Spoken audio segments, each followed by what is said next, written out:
좋아해요. 나도 좋아해요.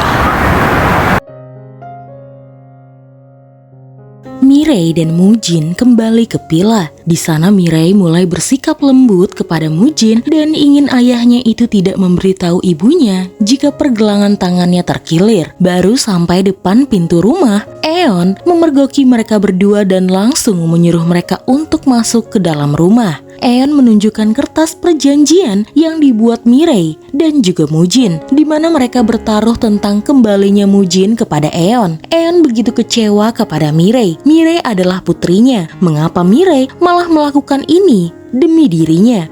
Apalagi tertulis, Mirei ingin ayahnya membayar hutang alimentasi. Mengapa Mirei sampai berpikiran membuat perjanjian ini? Mujin berusaha membela Mirei jika ini semua adalah kesalahannya. Ia melakukan ini karena tidak ingin Eon dan juga anak-anaknya pindah dari Pila. Dan Mirei menjelaskan jika ia melakukan ini tanpa berpikir jernih. Ia hanya takut ibunya benar-benar kembali kepada ayahnya. Sebenarnya yang membuat Eon kecewa adalah mengapa Mirei memikirkan hidup ibunya. Mirei hanyalah seorang anak yang tidak perlu memikirkan beban orang tua. Mirei merasa jika bukan dirinya, siapa yang akan mengurus keluarga? Jika disuruh memilih pun, ia tidak mau menjadi kepala keluarga. Mirei lalu menunjukkan jika saat ini ia tengah kesakitan. Ia membuka jaketnya dan menunjukkan jika tangannya terluka. Sementara itu di Pila, Pak Li yang suka curiga kepada Mujin rupanya adalah seorang penulis novel. Dan ia menjadikan cerita Mujin sebagai cerita barunya. Pihak penerbit merasa kali ini Pak Li membuat cerita yang bagus dan kemungkinan akan sukses. Pihak penerbit sampai ingin tahu apakah cerita sadis pembunuh Pila itu berdasarkan kisah nyata. Pada saat itu Pak Li mendengar dua orang veteran menceritakan tentang pemilik Pila yang tewas karena mungkin bunuh diri setelah ditipu oleh komplotan anak muda yang mengincar Pilanya. Pak Li langsung berasumsi jika Mujin punya komplotan yang suka menipu untuk membeli Pila. Keesokan paginya, Mirei pun terbangun dan mendapati ibunya sudah tidak ada. Rupanya ibunya pergi bekerja seorang diri. Di tempat kerja, pelan-pelan Mirei mendekati ibunya.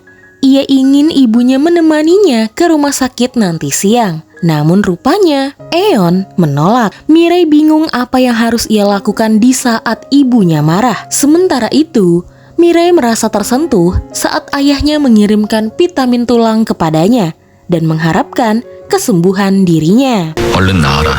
그리고 Saat Mirei pulang, ia bertemu dengan Nam Taepyeong. Nam Taepyeong terkejut karena Mirei salah ambil jalan pulang dan jalan ini jauh dari rumah. Mirei memang sempat linglung karena ia dari tadi melamun sehingga ia salah turun halte bis. Nam Taepyeong lalu membawa Mirei pergi makan malam terlebih dahulu. Ia begitu perhatian kepada Mirei dari memasangkan celemek, mengambilkan minuman dan juga mengambil makanan untuk Mirei. Sampai-sampai membuat bibi penjual menyangka Mirei dan Nam Taepyeong adalah sepasang kekasih. Nam Taepyeong lalu berkata kepada Mirei, daripada mereka berdua sering berpapasan di jalan, lebih baik mereka mengatur waktu untuk berkencan. Sementara itu di rumah, Eon datang ke rumah Mujin. Selain membawakan barang-barang milik Hyunjae, Eon ingin merobek perjanjian yang dibuat Mujin dan juga putrinya. Ia lalu bertanya kepada Mujin, mengapa Mirei bertindak sejauh ini? Mujin memberitahukan ini semua adalah kesalahannya. Mirei melakukan ini demi Eon. Ia melihat putri mereka itu sekarang sangat kelelahan, namun Mirei tidak menyadarinya. Mujin juga minta maaf karena ia baru sadar jika bukan hanya dirinya yang mengorbankan hal yang amat penting di dalam hidup ini.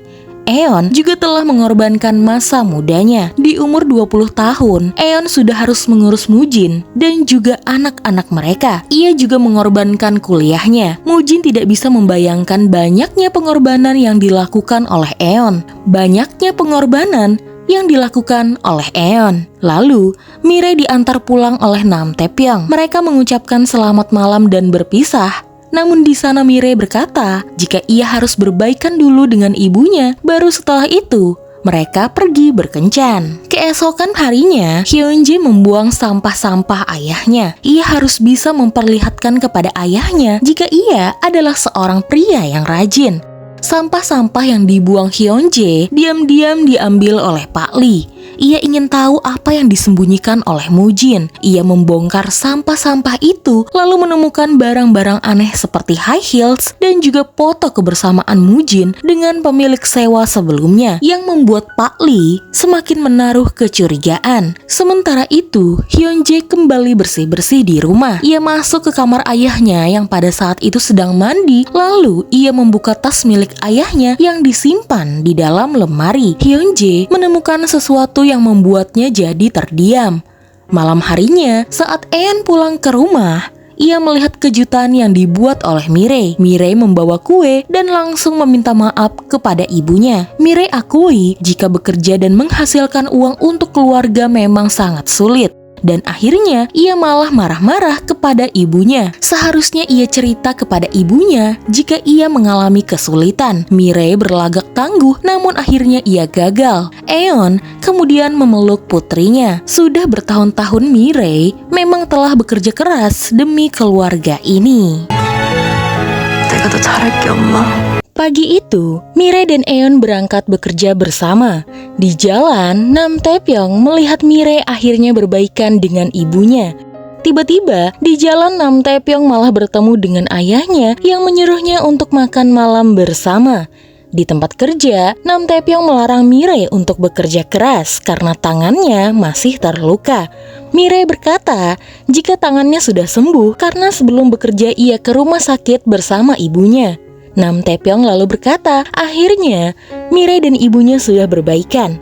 Maka itu berarti mereka bisa berkencan. Mirei lalu tersenyum, namun ia tidak sempat membalas kata-kata Nam Taepyeong karena tiba-tiba ia dipanggil atasannya. Rupanya Mirei dipanggil oleh CEO Nam. Mirei mengira CEO Nam akan memarahinya karena dekat dengan putranya, Nam Taepyeong. Ia sampai mengira CEO Nam bakalan memberikan uang seperti di drama-drama agar menjauh dari putranya. Ternyata CEO Nam ingin bertemu dengan Mirei selain berterima kasih karena sudah membantu membereskan kekacauan di kantor tempo hari. CEO Nam juga ingin Mirei yang setaunya dekat dengan Nam Taepyeong membujuk putranya itu untuk bekerja di kantor alih-alih menjadi satpam. Mirei bingung apa yang harus ia lakukan.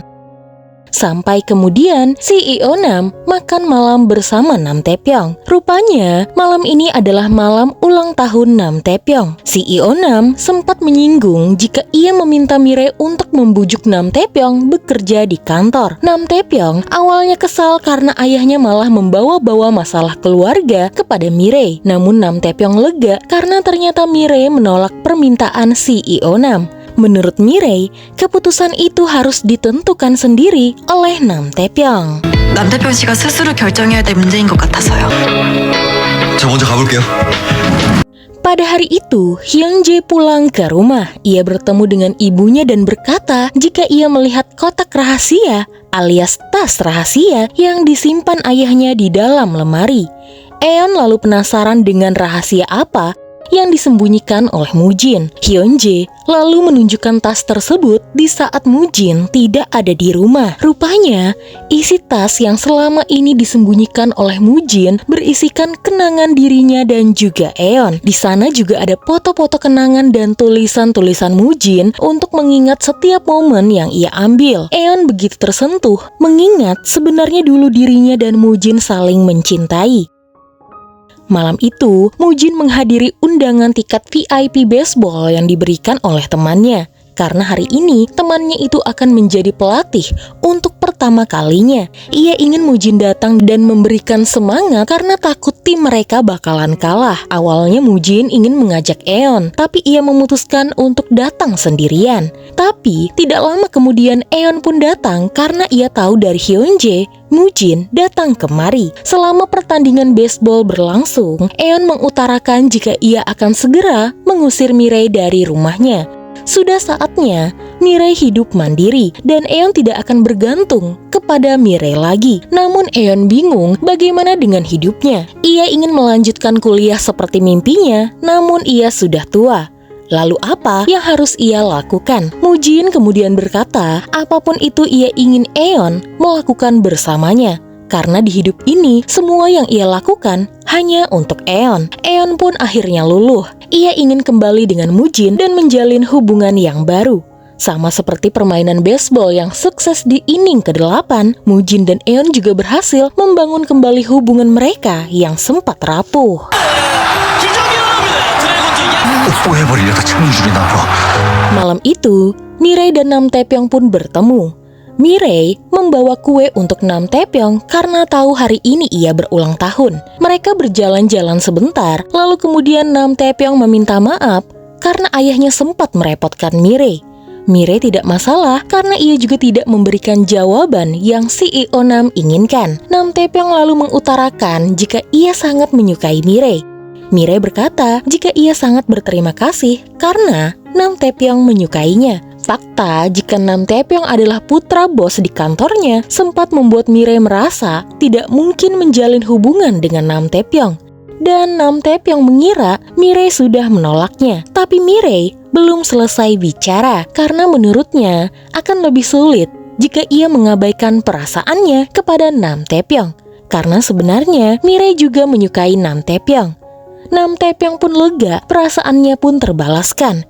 Ia pun langsung mencium Mirei dan hari itu menjadi pertanda jika mereka berdua telah jadian.